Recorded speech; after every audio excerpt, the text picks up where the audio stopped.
Hey kids, it's Arp. This is the ArpCast, somewhat live from the foothills of the Great Smoky Mountains in eastern Tennessee. Today we talk about different things, weird people, and maybe unicorns and rainbows. We read poetry and short stories too. Most of all, we keep it real. This is the ArpCast, starting now. ArpCast number 27, December 15, 2017, and our long national nightmare continues. That's my political rant for the year. That's it. That's all you get. Not going to say anything else. Really, is there anything more to say? I've already said too much. It's still cold. Man, is it cold. 36 degrees on the ride home tonight. It's freaking Tennessee. It's cold. It's dark. It's cold and it's dark. What kind of life is that? Really? I mean, you might as well be in a Tunisian death camp. I don't know. It's just... it's frustrating. But you know what? There's a thing about the weather or the traffic or whatever it is, wherever you live, whatever you're doing right now. Don't fret, because you chose that life, you chose that environment, or it chose you. I don't know. Maybe it's like the scene in The Last Crusade. The cup chooses. Maybe that's a different movie. So anyway, it's good. Look, it's gonna be hot in the summer. It's gonna rain and whatnot in the monsoon, and this is an Indian thing. And it's gonna be cold in the winter. I mean, come on, people, really. All right, look, I've not written much as of late. Writer's block. What is that? Writer's block. Anyway, what are we talking about? What is it? Is it fear? Is it I'm afraid to write anymore? I'm going to say something wrong or think something that's prohibited, or God forbid, have a run-on sentence. I don't know. And this is funny. Today, some of you know that I'm a writer. I like to write things. And so I'd sent some work off to a copy editor and got a sample back today. And so this is right in the wheelhouse. This is timely stuff. Is it fear? I don't think so. I don't think there's fear. Is it loathing? Do I find what I'm writing, this particular work that I've got going right now, do I find it to be bad or bad work? No, it's complex. It's got a lot of moving parts. It's set way back in terms of my lifetime. It's set way back in time. It's in two different places that are somewhat foreign to me. Somewhat, but the combination of it being over 100 years old, it complicates matters. So I don't loathe it. I don't dislike it.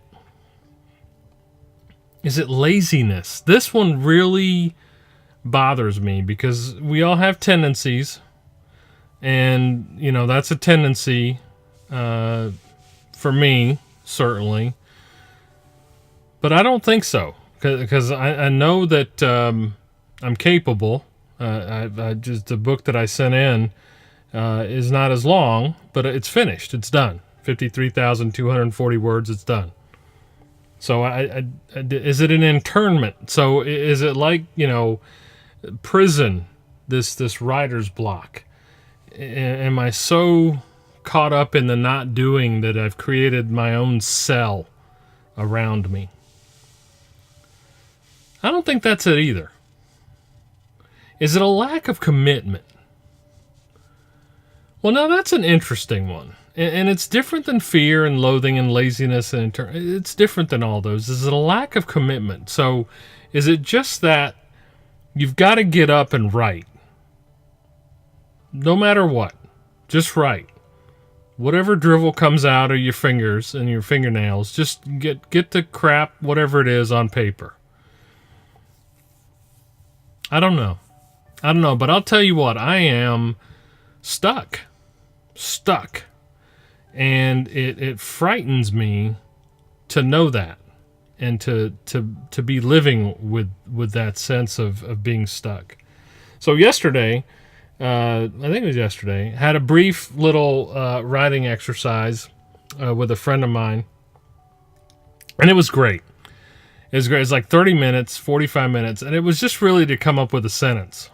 It was for work. It's just come up with a sentence. And I had the most fun, and I enjoy doing that kind of stuff.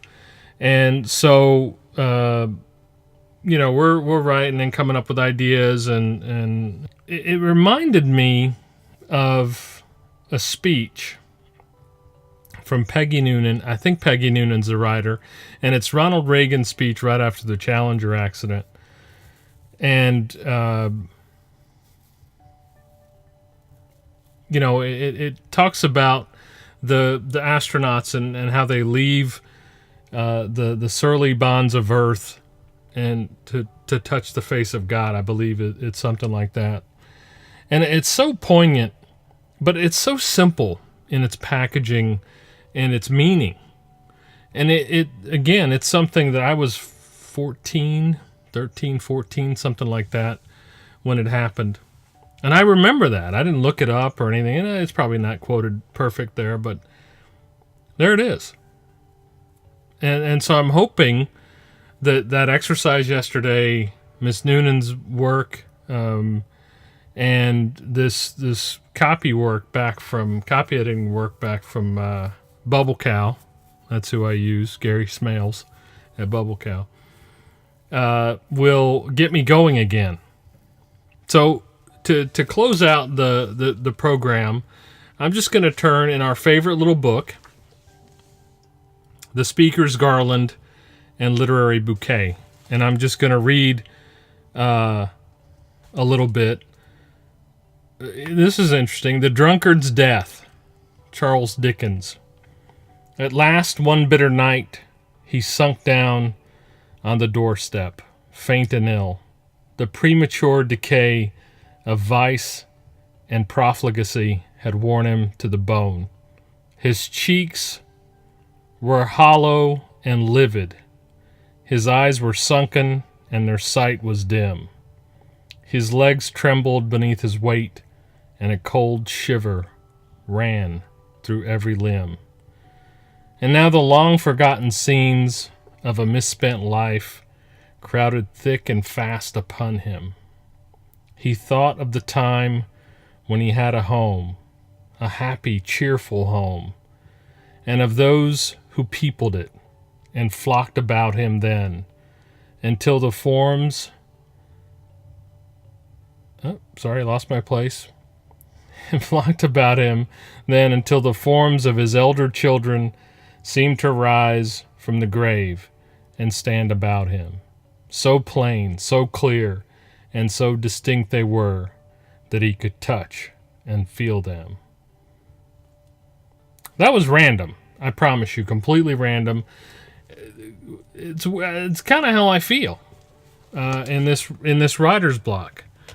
Homeless, broken down. I wish I were a little drunk, a little tipsy. That'd be good, because I'd be a little bit more numb to this whole thing. But, leave it up to Mr. Dickens here, a fine writer, certainly, to give us this type of prose here on a Friday evening. Look, I hope you have a great weekend. I hope you make the most of it. It's Movie Monday. We didn't have one last week because of illness, but we're going to get back to it this Monday for show number 28. This has been 27, December 15, 2017. Thanks. Well, kids, you know who this is. It's ARP, damn it. You have been listening to the ArpCast, a sensational, fact-filled experience meant to change the world. I'm happy you stopped by. Our sponsors, those greedy, wily bastards, thank you too. Make sure to write. This has been the ArpCast. I'm out.